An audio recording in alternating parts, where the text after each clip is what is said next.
stop.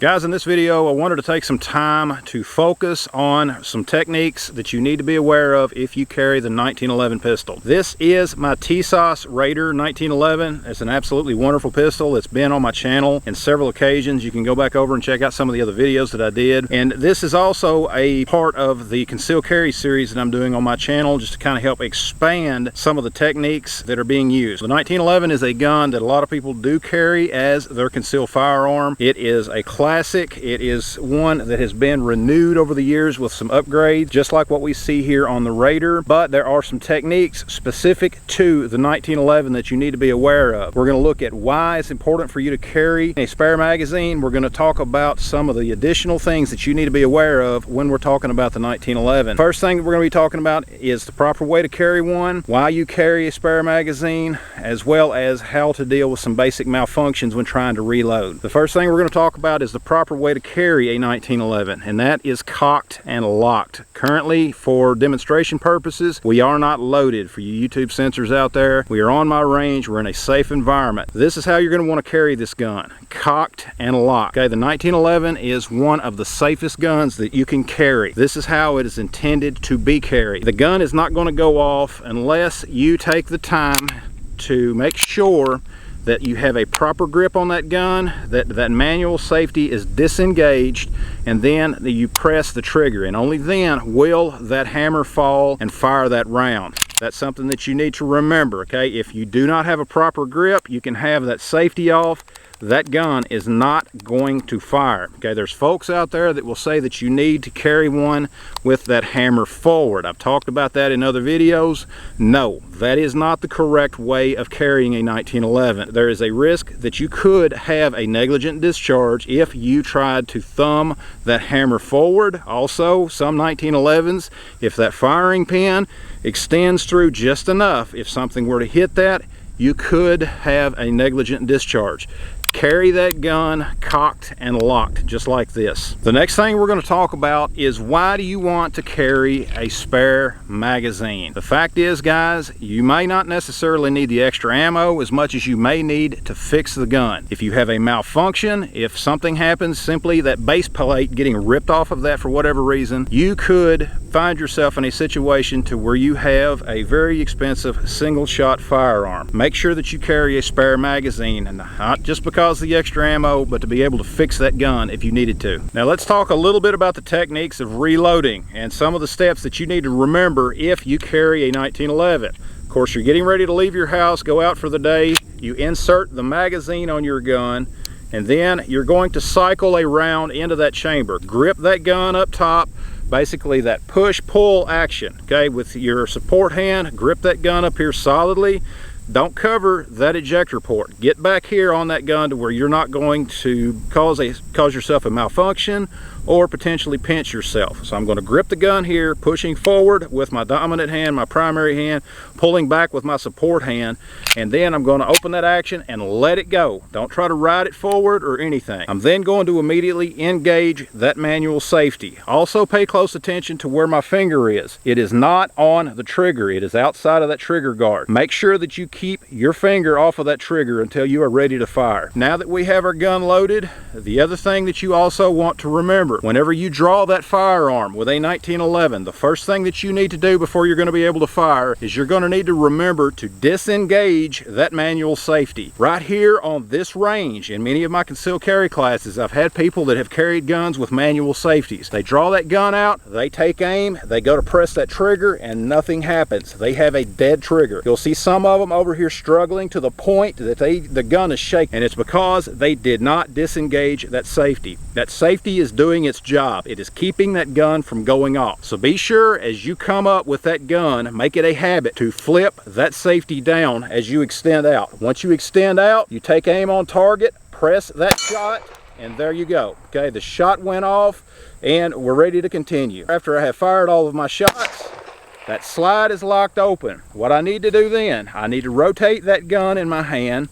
I need to reach up to where that magazine release is. I need to press that magazine, let that magazine fall out. Don't worry about trying to catch it or anything else. Let it go. Come out with my fresh mag. Again, you need to remember, you need to be moving. You need to get out of that situation.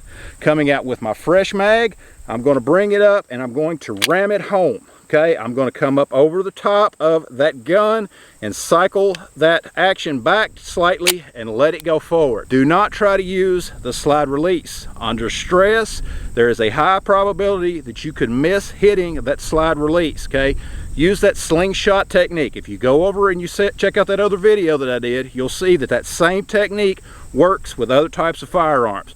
You want to minimize the types of motions that you're having to take to a basic set of skills that are going to solve a whole lot of problems. Something else you need to remember, don't add extended mag releases to your gun. Don't do it. And I'm going to show you why. What can happen in a situation like that when you extend out, if you inadvertently hit that magazine release, allowing that magazine to drop down just ever so slightly, you may not know it. You take aim on your target, you press that shot, okay? We have caused a problem, okay? We have caused ourselves a problem right here. We have a stovepipe. What am I going to do to deal with this? Okay, very simple. I'm going to make sure that magazine is seated. I'm going to cycle the action of that gun. That took care of the problem, okay? That action was locked back. I needed to make sure that I got that action back forward, making sure that magazine was seated properly, cycling that action, and we're ready to go again. So I can extend out, take aim on my target. Something else that can happen, if I've drawn my firearm, I've taken aim on my target, I press that trigger, now I fired a shot. But what has happened now, let's go ahead and press that trigger again, see what happens. If I take aim, press that trigger again, my hammer fell, but there was no shot fired. The reason for that, with an extended magazine release, I have inadvertently hit that extended magazine release and I have let that magazine drop down slightly. How do we deal with this? Very simple. I want to make sure that magazine is seated properly, simply tapping it on the bottom, coming up over top of that gun, cycling that action back and slingshotting it forward, letting it go forward. Now let's try it again. I'm going to extend out, take aim on target, press that trigger, and you can see now my gun is back working. Let's take a look at another malfunction you could deal with. I currently have staged in my gun a double feed, okay? What we have here is a situation to where that slide is back, okay? I need to make sure that I can get that slide to go home. That is an indication that I could be, you know, there again, normal procedures. If I see my slide locked open like this, I'm thinking that, well, I'm out of ammo. It's locked open, I need to reload that gun. That's exactly right. You follow that same procedure. Okay, this is a situation to where cycling that action, it's not going to fix the problem. What I need to do is reload that gun. I go to press that magazine release and look what happens. That magazine does not come out of that gun. It does not fall out. So what I have got to do, I have got to press that magazine release. I've got to grab the base of that magazine and I've got to strip that magazine out of that gun. I don't know whether or not that chambered a round or what it did. What's my procedure again? When I come in with my fresh mag, I insert that fresh mag. I don't care whether or not I had a round in there or if I think I chambered a round, I need to know for sure. I'm going to come up over top of that gun. I'm going to grab that action. I'm going to cycle that action to make sure that I have a fresh round in that gun. I'm going to extend out, take aim, press my shot. Okay, that's what you want to do every time. Make sure that you get that gun reloaded. Don't depend on the fact that that slide went home to ensure that that gun is reloaded. Make sure of it. Now we have gone back to slide lock. Okay, we are locked open. Again, following my procedure, I'm going to turn the gun in my hand slightly. I'm going to hit that magazine release, press that magazine release, let it fall, come out with my fresh mag, using that finger right there on the tip of that spare mag. It gives me a physical indication of the direction that mag is. You need to make sure that you orient that mag properly. Insert it, ram it home, up over top, let that action go, just like that. And we're ready to continue firing if necessary. Just another quick review, guys. If you are in a situation to where you extend out, you press that trigger and all you get is a click. I'm extending out, pressing that trigger. The hammer fell, but I did not get a bang. The possibility could be either that magazine has come down slightly, so you want to make sure it's seated properly. or you could have a bad round. You want to make sure that you get that round out. So come up over the top, cycle that action, get rid of that bad round, okay? Get that spent casing out, whatever it is. And then once you do that, you should be able to get your next shot out. Gone to slide stop, letting that mag fall, coming in with that fresh mag, inserting it up over the top, taking aim.